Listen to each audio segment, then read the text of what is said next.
Bonjour, bonsoir. Mon nom c'est Medan Gangam. Bienvenue sur ma chaîne CSWUS, qui signifie Change Start with Us. Cet acronyme a été choisi pour refléter ma conviction profonde que le changement passera par l'action de chacun d'entre nous, que ce soit la vôtre ou la mienne. Ce changement sera le nôtre, collectif. Personne ne nous le donnera, parce que la liberté ne se donne pas, mais elle s'arrache. Aujourd'hui, je vais faire cette vidéo au sujet du dossier de Samuel Eto'o, Fecafoot Mindset. Ceci sera la première et la dernière intervention que j'ai relativement à Samuel Eto'o. Alors, je vous invite vraiment à écouter, parce que je crois fermement qu'il y a des leçons à tirer de cette histoire. Pour moi, ces leçons ont été tirées il y a plus d'une dizaine d'années, et je vous présente mon point très humblement pour que vous puissiez voir la répétition des tares historiques que nous avons, qui en fait démontre simplement, soutient le résultat de Samuel Eto'o. Samuel Eto'o est simplement un produit de nos tares collectives. Et là, c'est le bordel et le désordre dans lequel nous sommes, relève de ça aussi. D'accord? Mais comme d'habitude, je commence toujours avec des proverbes. Alors, j'ai deux proverbes pour vous aujourd'hui et j'aimerais que vous les gardiez en mémoire parce que ces proverbes vont nous suivre tout au long, enfin, le message de ces proverbes va nous suivre tout au long de la vidéo. Euh, le berger qui oublie de fermer l'enclos la nuit, permettant ainsi au loup d'y entrer et de manger ses moutons, ne peut en vouloir au loup. Il ne peut en vouloir qu'à lui-même. D'autant plus que le berger qui, après plusieurs avertissements, laisse quand même entrer dans sa bergerie un animal qui a des habillements de loup, mais par contre, hurle comme un loup, a des yeux de loup et des dents comme ceux de loup, ne peut s'en prendre aussi qu'à lui-même si ses moutons se font manger. Parce qu'on ne peut pas reprocher au loup d'être un loup. Mais par contre, on peut apprendre à le reconnaître et en s'en protéger. Le deuxième proverbe, vous allez vraiment vous y retrouver. Une femme qui dit que tous les hommes sont des mauvais hommes, ou un homme qui dit que toutes les femmes sont des mauvaises femmes, je ne peux pas croire que dans tout votre quartier, votre entourage, vous êtes aussi malchanceux que de tomber tout le temps sur des mauvais hommes et de mauvaises femmes. Et même si vous l'êtes, à la fin de la journée, mon frère, ma sœur, peut-être le problème c'est toi. Tu peux pas aller voir plusieurs personnes différentes et à chaque fois tu dis que c'est leur faute. Peut-être le problème ce sont tes choix. Alors regarde-toi dans la glace et peut-être tu verras les choses différemment. Ça c'est le deuxième problème. Il y a une grande leçon à tirer de la saga Samuel Eto'o. Mais avant d'arriver à la leçon, permettez-moi de vous mettre en contexte. Comme on dit, de mettre la table. Et les plats sont chauds, je vous préviens. Dès l'annonce de la candidature de Samuel à l'Africa Foot, à la présidence de l'Africa Foot, j'ai avisé des gens autour de moi, tous ceux qui étaient prêts à m'écouter, dont certains proches à Samuel, comme quoi, pour son propre bien, c'était une mauvaise idée qui se lance dans ces choses-là. Et que c'était doublement une mauvaise idée de, pour le peuple camerounais de supporter sa candidature. J'ai justifié par ma position, par le fait que, connaissant le caractère de Samuel, sa personnalité et ses actions et ses réalisations, il n'avait pas la capacité nécessaire pour prendre ce type de responsabilité et surtout pas les aptitudes de leadership nécessaires pour le faire. Mais alors, qu'est-ce que je n'ai pas entendu? On m'a traité de tous les noms d'oiseaux, sans oublier les insectes. Certains m'ont accusé d'être jaloux. Jaloux de Samuel. C'est pas possible.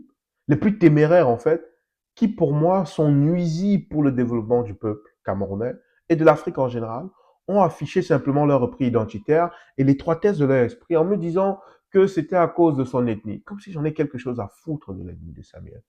D'autres grands églisiens m'ont dit, oh, je n'aime pas les Camerounais.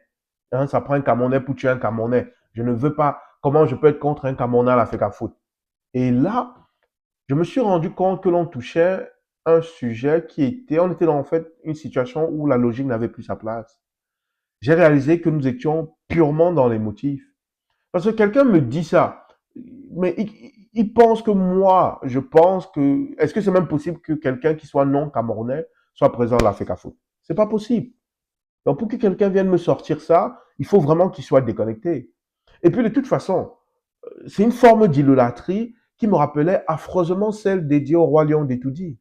Ça ne vous rappelle rien, toute cette idolâtrie, ces gens qui sont tout le temps autour de lui, c'est jamais de sa faute, mais c'est son entourage, à lui trouver des excuses, ça vous rappelle rien? Il ne peut pas avoir tort, il a tout le temps raison. Ça vous rappelle pas les gens, les éléments du roi d'Etoudi? Ça devrait. Moi, C'est cet arrière-goût acide que ça me donne. Et puis, de toute façon, ce qui m'insulte le plus, c'est que les échanges, au lieu d'être cordiaux, ils vont très loin. Certains sont même très irrespectueux. Et sur le coup, je me suis donc demandé, est-ce que les gens qui supportent Samuel Eto'o, ils réfléchissent même vraiment? Vraiment, est-ce qu'ils réfléchissent en ayant à cœur au centre de leur vie le bien-être de l'Afrique Foot et du Cameroun? Parce que sinon, sur quoi ils se basaient pour aussi, et se basent toujours pour aussi farouchement dire que c'est lui qui viendrait sauver le football camerounais. Et certains disent même déjà, assument voir le pays comme président de la République.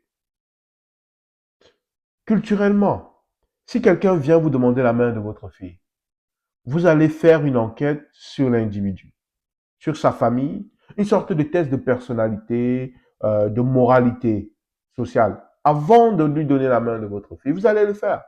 Vous allez vous poser des questions du genre, est-ce que le jeune homme travaille? Ou est-ce que vous allez voir si c'est un jeune dynamique qui veut travailler, qui cherche du travail? Parce que vous voulez vous assurer qu'il puisse supporter sa famille, donc votre fille. Vous allez voir, vous allez vous demander, est-ce qu'il est d'une bonne moralité? Parce que vous voulez vous assurer qu'il respecte votre fille. Est-ce que sa famille est d'une bonne moralité ou c'est une famille à problème? Afin d'éviter des querelles familiales futures. Vous le faites pour vous assurer que votre fille entre dans de bonnes mains et soit dans une bonne famille, dans un bon milieu. C'est ce qu'on doit faire. Quand vous embauchez quelqu'un, pourquoi vous demandez son CV? Vous voulez voir son parcours. Est-ce que ça fit avec ce que votre entreprise recherche? Hein? Quand vous prêtez l'argent à quelqu'un, pour dire oui à prêter l'argent à quelqu'un, vous voulez déjà, par votre relation avec cette personne, être assez rassuré qu'elle va vous rembourser. Vous faites toutes ces enquêtes-là avant. Mais alors, je me demande, pour un sujet qui semble aussi important pour vous qu'est la présidence de l'Africa Foot, notre présidence de notre fédération à tous, avez-vous fait cet exercice par rapport à Samuel? Est-ce que vous avez fait une enquête de compétences, d'impact, de moralité et de leadership par rapport à Samuel pour pouvoir le supporter en fait? Comme je l'ai dit, c'est la première et la dernière fois que je parle de ça. Parce que pour moi, de toute façon, le football, c'est trivial. C'est pas un facteur important pour le développement d'une société. C'est une distraction. Ça nous distrait des vrais problèmes, des dynamiques importantes. Mais c'est une distraction nécessaire. Je regarde des matchs. Je ne vais pas raconter n'importe quoi. Donc, je vous demande, est-ce que vous avez fait cette enquête de compétences que vous ferez normalement dans votre travail, pour votre famille? Vous qui supportez même Samuel, il a fait quoi dans sa vie qui vous laisse croire qu'il pourrait gérer une fédération comme la Fédération camerounaise de football, qui est l'une des fédérations de football les plus importantes d'Afrique? Je vous le dis tout de suite. A-t-il été un coach, un gestionnaire, un leader ou un entrepreneur à succès, que ce soit au Cameroun ou à l'étranger? Je vous épargnerai les histoires de vestiaire où il violente ses coéquipiers ou encore décide de voyager en première classe alors que son coach et ses propres coéquipiers sont en classe économique. Je vous épargne tout ça. Mais je vous demande simplement de me dire, de me nommer en fait une équipe qu'il a coachée et qui a eu du succès. Laquelle? Je suis curieux de savoir. Laquelle? Ah oui, oui, oui, oui. Il a eu sa chance en Turquie. Hmm? Où il a signé un contrat en décembre 2015. En décembre 2015, avec une option pour avoir la permanence comme coach. Devinez quoi? En janvier 2016, il était foutu dehors. Et ses résultats n'étaient pas catastrophiques, là.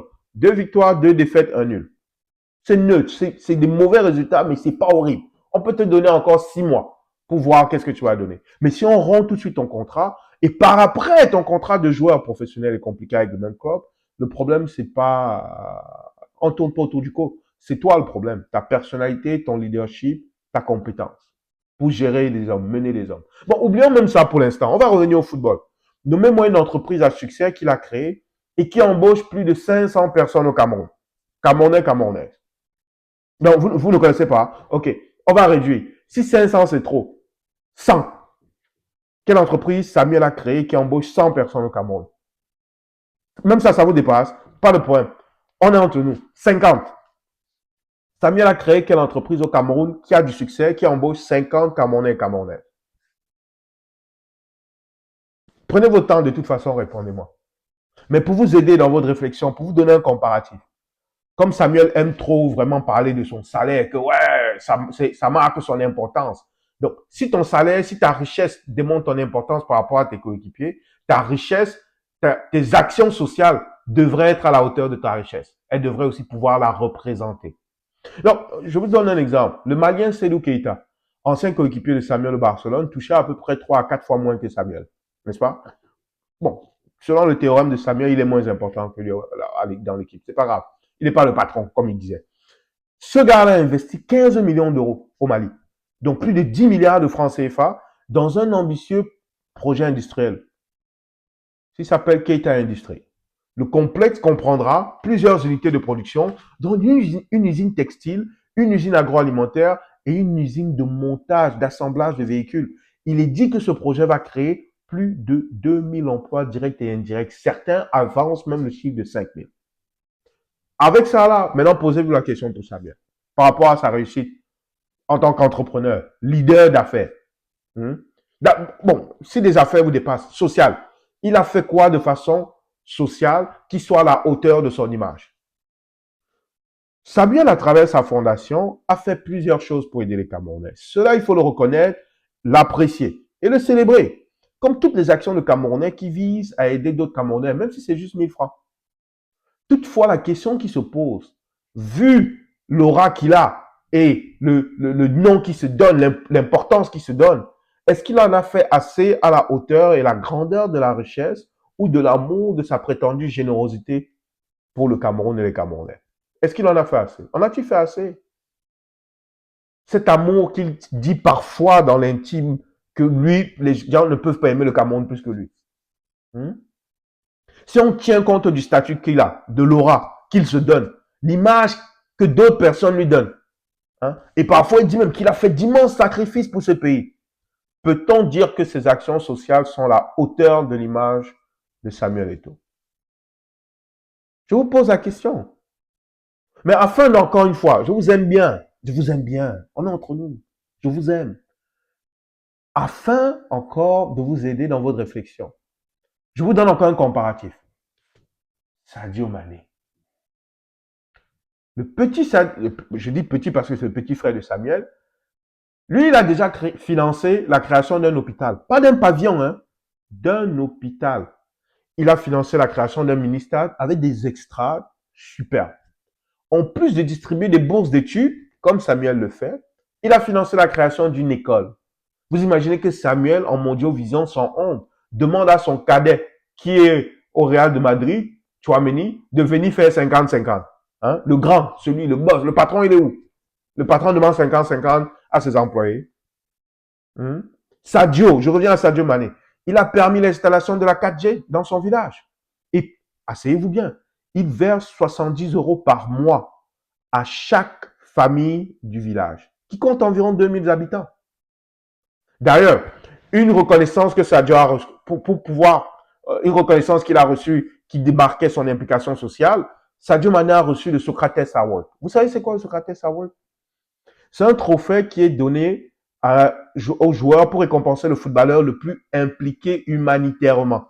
En fait, d'où vient ce nom? Ce nom rend hommage au footballeur brésilien Socrates, qui s'était levé contre la dictature militaire dans les années 1980 au Brésil. Mais alors, pensez-vous qu'une star du foot, qui affiche depuis toujours son soutien à un système qui tue son peuple, l'appauvrit, et met son pays en lambeaux, puisse recevoir un tel hommage, qui est la reconnaissance d'un grand humanisme? D'ailleurs, je vous rappelle que Samuel n'a cessé d'appeler ceux qui dirigent notre pays papa, maman, grand frère, grande sœur. Donc, c'est dans sa famille qu'il aime et qui supporte de tout son cœur, qui détruit le pays et continue à nous bousiller comme ça. C'est donc sa famille qui vous a mis dans une situation précaire, pas de travail ou un travail précaire, pas de droit de travail, pas de droit juridique, la corruption, la torture, les accidents, l'insécurité, les journalistes qu'on assassine, et j'en passe. C'est la famille donc de Samuel Eto'o, donc ceux qu'il appelle papa, maman, mes frères et sœurs, au pouvoir, qui est la cause de votre misère. Il vous a dit qu'il supporte encore cette famille-là, pour qu'elle reste le plus longtemps possible. Alors dites comment vous faites pour supporter cela? Comment vous faites? Comment fait-on pour supporter celui qui affame nos propres enfants? Comment fait-on pour supporter celui qui aide notre bourreau à nous abattre? Comment vous faites? Comment vous faites pour dormir avec ça? Mais maintenant, parlons de moralité et d'intégrité. Qu'est-ce que Samuel a démontré de façon au niveau de la moralité et de l'intégrité qui vous fait croire que voilà, il a une moralité, une intégrité exemplaire? Quoi? Vous parlez souvent de Thomas Sankara, les hommes intègres, il faut des hommes intègres. Bon, qu'est-ce qui vous donne que ça, Samuel a fait quoi qui vous montre qu'il est intègre et qu'il a une moralité à la bonne place? Hmm? Écoutez, nous sommes tous des êtres imparfaits. Hein. Moi, le premier. Donc, je ne peux pas demander la perfection à Samuel. Et puis, de toute façon, je vous le confie entre vous et moi, la perfection, c'est ennuyeux. Être parfait, ça veut dire qu'il n'y a pas d'évolution. C'est plate, c'est flat. C'est pas intéressant. Ce que je demande simplement, c'est le respect de l'être humain, l'équité, la justice et l'amour de son prochain, de l'humanité. Alors, dites-moi, vous êtes-vous demandé si Samuel est une personne de bonne moralité?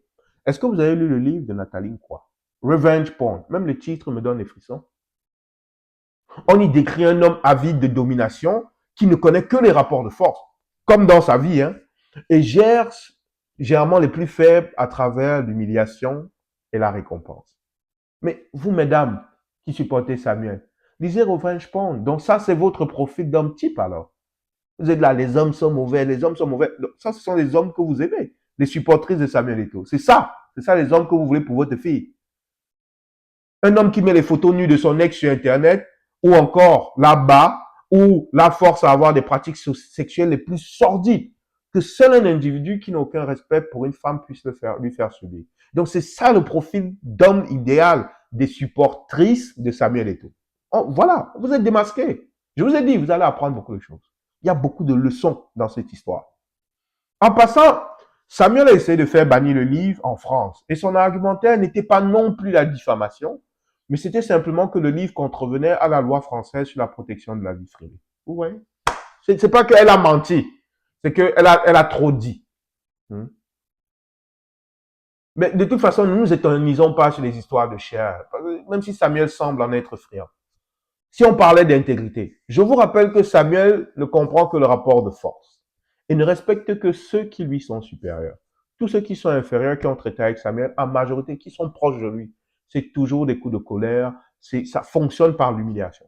Toujours. Il va toujours vous rappeler qu'il est supérieur à vous. Peu importe ce que vous faites. Vous êtes-vous demandé ce qu'une personne, un citoyen espagnol, faisant de l'évasion fiscale, donc en cachant au fisc espagnol 3,5 millions d'euros de revenus, parce qu'il ne veut pas payer l'impôt dans ce pays qu'il respecte, parce qu'il respecte l'Espagne. L'Espagne lui a tout donné, si on suit son discours. Pensez-vous qu'un homme comme ça, qui ne veut pas payer l'impôt, donc faire son obligation de citoyen dans un pays qu'il respecte, qu'est-ce qu'il va faire dans un pays comme le Cameroun que lui ne respecte pas? Allant jusqu'à estimer que le Cameroun est chanceux de l'avoir lui. Vous pensez qu'il va faire quoi quand il arrive dans un poste décisionnel, que ce soit la FECAFOOT ou la présidence? Est-ce que vous croyez vraiment qu'il va faire son devoir de citoyen au Cameroun? D'ailleurs, je vous rappelle que Samuel a été condamné en Espagne à 22 mois de prison ferme. Puis, il a plaidé coupable, bon, comme d'habitude, de fraude fiscale et a conclu un accord pour éviter la prison. Donc, mais vous, c'est ça votre modèle d'homme intègre? C'est ça votre modèle d'homme intègre? Sachant cela, il n'est donc pas surprenant qu'il se voit impliqué dans les histoires de OneSBet ou de matchs truqués ou encore la marque bizarre All One Sport, des contrats bizarres. C'est pas surprenant pour moi. Pour vous, ça l'est, mais pas pour moi, puisqu'il y a des antécédents. Et d'ailleurs, il a été condamné par la CAF pour avoir gravement violé les principes d'éthique, d'intégrité et de sportivité. En signant un contrat d'ambassadeur de OneXBet, mais vraiment, vous-même,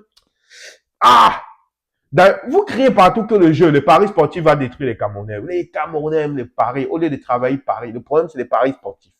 Mais la même personne que vous avez mis à la FECAFOOT, il est promoteur de paris. En fait, il est représentant et fait la promotion des paris sportifs. Que vous accusez de détruire vos concitoyens. Vous-même, vous êtes normaux. Mais restons dans l'intégrité et la moralité. Vous êtes-vous demandé qui a foutu le bordel dans l'équipe nationale de football en y amenant les histoires de clans? Vous vous êtes posé cette question? D'ailleurs, il est extrêmement insultant pour le drapeau camerounais que d'anciens footballeurs, que l'ensemble des anciens footballeurs, ou la majorité, ne se soient pas soulevés pour empêcher l'élection de Samuel Eto'o à la FECAFOOT. C'est extrêmement... Puisqu'ils ont vécu ça, ils savent c'est quoi. Ils savent de quoi je parle. Tous. Les crises de colère, les bagarres, les machins. Ils savent. les parlottes dans le dos, tout ça. Ils savent. Ils savent de quoi je parle. Nous critiquons nos leaders actuels pour leur violence, leur injustice et leur mépris du peuple. Souvenez-vous que le capitaine des Lions, Samuel Eto'o, en Mondiovision, faisant fi des caméras, attrape son coéquipier, je crois que c'était Jean de Macoun, à l'entraînement par le cou, juste pour un désaccord verbal. Ce même leader, en 2008, il a déclenché une bagarre en conférence de presse, allant jusqu'à donner un coup de tête à un journaliste. Mais qui se rappelle de Bonnie Philippe, de RTS? Voilà vos hommes intègres. Les gens, en Mondiovision, devant les caméras, ils tapent un journaliste camerounais. Juste cette violence nous demande le mépris qu'il a pour les Camerounais. Sinon, demandez-vous s'il aurait osé faire ça en Europe, même en Russie. Malgré tous les idioties, les insultes simulées que les journalistes leur versent, il n'aurait jamais pu faire ça. Mais il peut le faire pour un Camerounais. D'ailleurs, vous êtes-vous demandé si c'était patriotique que sous l'influence de Samuel et de Rigaud à cette époque, les Lions accordaient avant toutes leurs interviews majoritairement aux journalistes étrangers? Ça a même créé une révolte des journalistes camerounais. Parce que d'ailleurs même, Samuel les qualifie avec beaucoup de dédain, de faux types. Mais moi, je les vois tout le temps courir. Je les voyais courir derrière lui. Et je parle de journalistes. Qui se rappelle ici de Michael Dopa, incarcéré pour diffamation, ou encore de Parfait City? Ils ont des peines qui n'ont rien à voir avec le délit qu'ils ont commis. Mais qui s'en rappelle?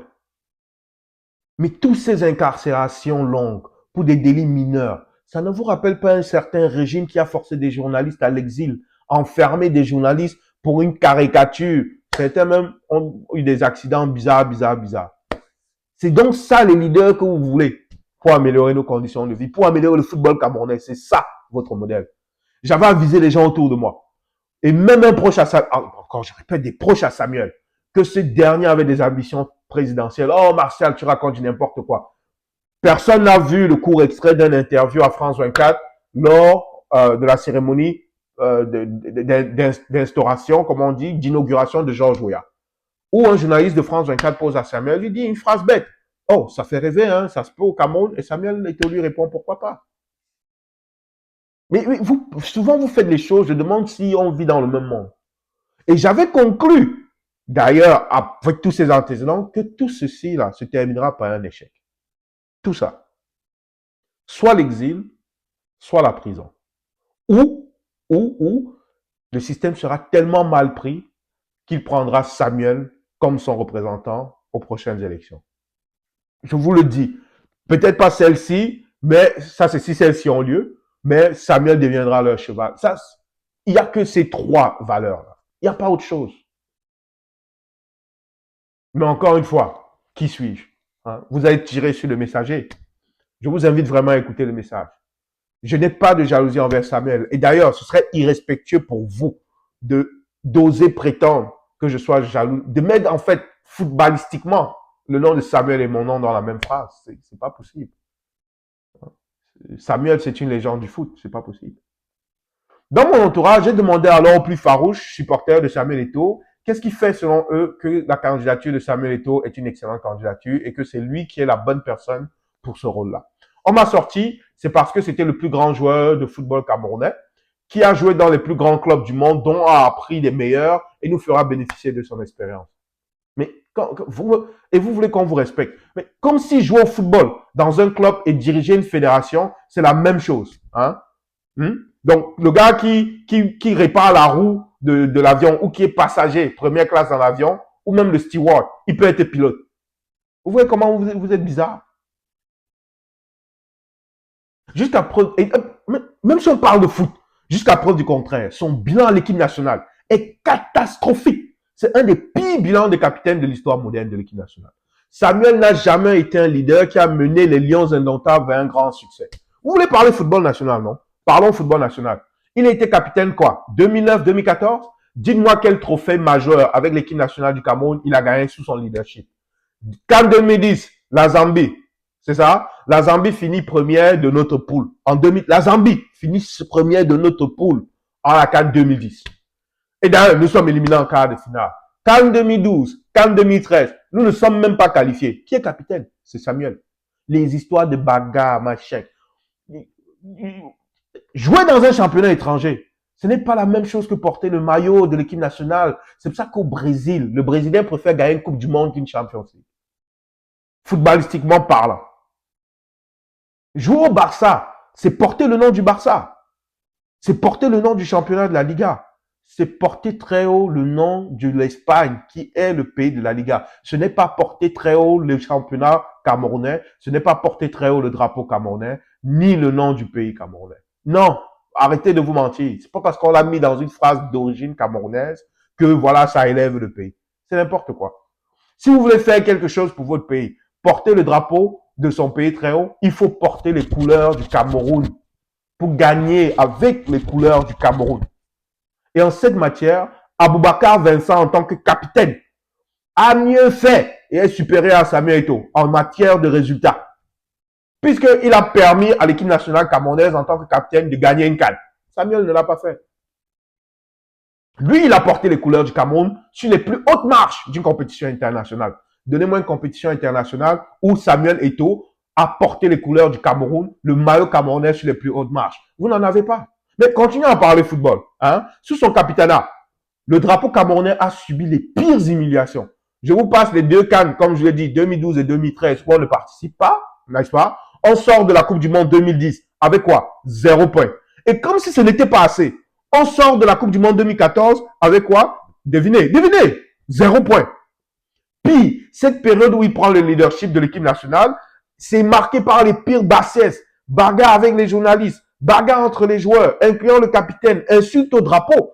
Il a carrément refusé d'accepter le drapeau du Cameroun en tant que capitaine de l'équipe nationale en Mondiovision. Alors, expliquez-moi encore, sur quelle base vous pensez et continuez à penser que Samuel est un leader qui aimerait le football camerounais, alors qu'il n'a jamais rien fait en tant que joueur et capitaine de cette équipe.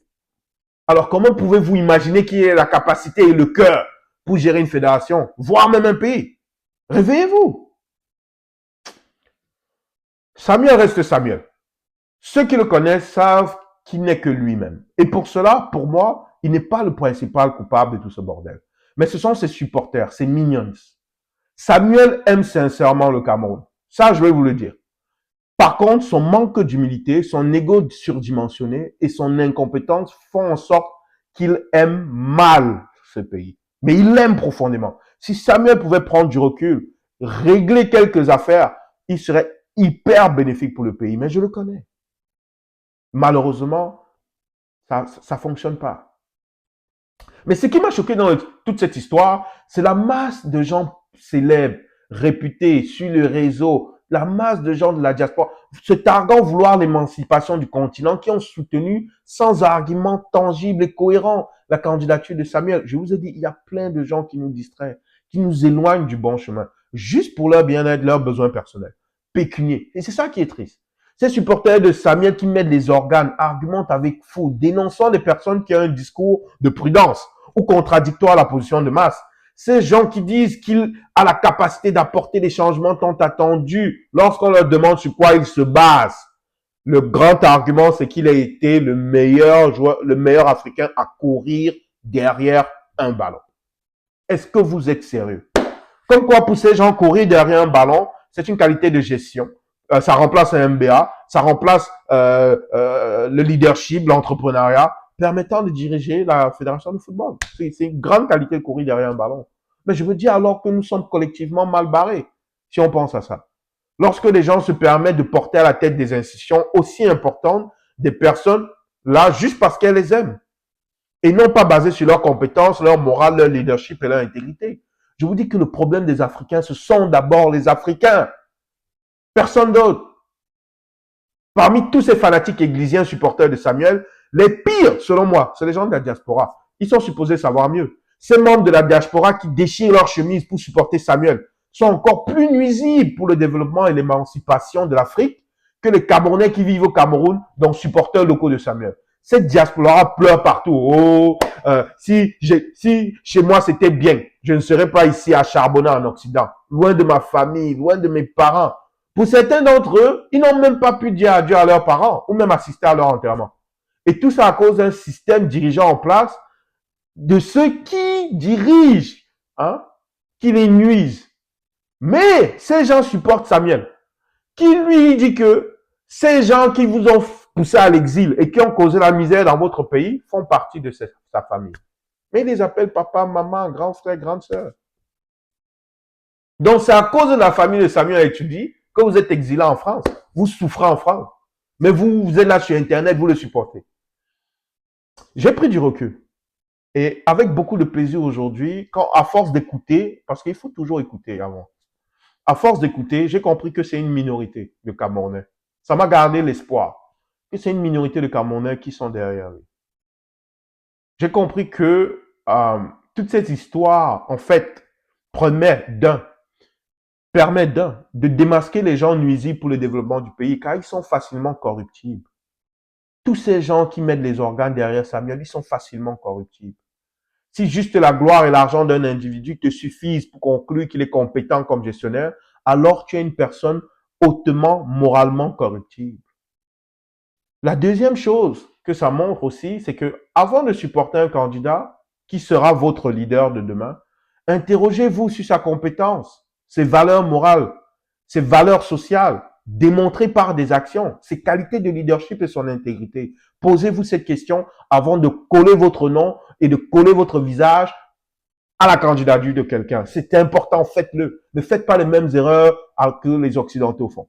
C'est pas propre à vous. Les Occidentaux font cette erreur-là. Posez-vous, faites une enquête de moralité et d'intégrité. Parce qu'à la fin de la journée, nous n'avons que les leaders que nous méritons. Surtout lorsque c'est nous qui les avons mis au pouvoir, c'est nous par notre action ou inaction qui les avons gardés au pouvoir. Mais en tout cas, comme dirait un ami, vous aimez voir avec les yeux, toucher avec les mains. Ne dites pas qu'on vous avait pas prévenu. Car à la fin de la journée, chacun apprendra à son rythme. Parce que c'est juste le rythme.